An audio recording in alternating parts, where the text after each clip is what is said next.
Assalamu alaikum wa rahmatullahi wa barakatuh. Soyez les bienvenus sur ma chaîne YouTube, chaîne consacrée aux miracles et merveilles du noble Coran.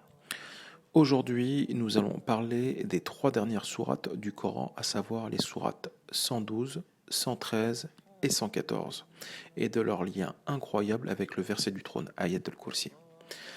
Tout d'abord, rappelons que le verset du trône, donc Ayat al-Kursi, le verset 255 de la sourate 2, est le verset le plus important du Coran et qu'il constitue une protection pour qui le récite.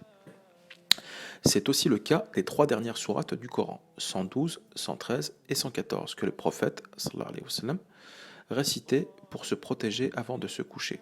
En témoigne le hadith suivant rapporté par Al-Bukhari. Aïcha, qu'Allah l'agrée, rapporte que lorsque le prophète sallallahu alayhi wa sallam allait se mettre au lit, chaque nuit, il joignait ses mains, puis soufflait dedans et il disait « Dis, il est Allah unique. Dis, je cherche protection auprès du Seigneur de l'aube naissante. Et dis, je cherche protection auprès du Seigneur des hommes. » Ensuite, il passait ses mains sur toutes les parties de son corps qu'il pouvait atteindre, commençant par la tête et le visage, puis les passant sur toute la partie antérieure de son corps. Il faisait cela 3 fois. Ainsi, le verset du trône et les trois dernières sourates du noble Coran ont en commun de constituer une protection pour qui les récite. Ont-ils autre chose en commun? Et la réponse est oui. Le verset du trône est le verset 255 de la sourate 2. Je vous fais un bref rappel sur la particularité de la valeur 255.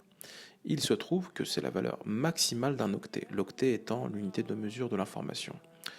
Le nombre 255 est donc le reflet de quelque chose dont l'importance est maximale à son paroxysme.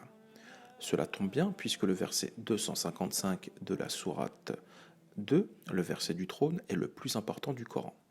Je vous invite à cliquer sur le lien qui s'affiche en haut de votre écran pour comprendre de quoi il retourne à propos du nombre 255.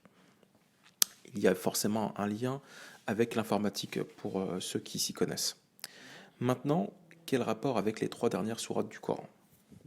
Eh bien, si l'on compte le nombre de lettres de ces trois sourates en incluant la basmala, au nom d'Allah le tout miséricordieux, le très miséricordieux, Bismillahirrahmanirrahim, la basmala étant le verset non numéroté au début de ces trois sourates, on arrive au résultat suivant. La sourate 112 compte ainsi 66 lettres. La sourate 113 compte 90 lettres. Et la sourate 114 compte 99 lettres. Maintenant, en additionnant ces trois totaux, entre eux, on obtient 66 plus 90 plus 99 égale 255. Les trois dernières sourates du Coran totalisent donc, en incluant la basmala, 255 lettres, ce qui n'est pas sans rappeler le numéro 255 du verset du trône. Ainsi, le verset du trône et les trois dernières sourates du Coran, qui ont en commun de constituer une protection, ont aussi en commun la valeur 255. Subhanallah. Si vous avez aimé cette vidéo, n'hésitez pas à vous abonner, à activer la cloche des notifications, à mettre un pouce bleu et à partager. Assalamu alaikum wa rahmatullahi wa barakatuh.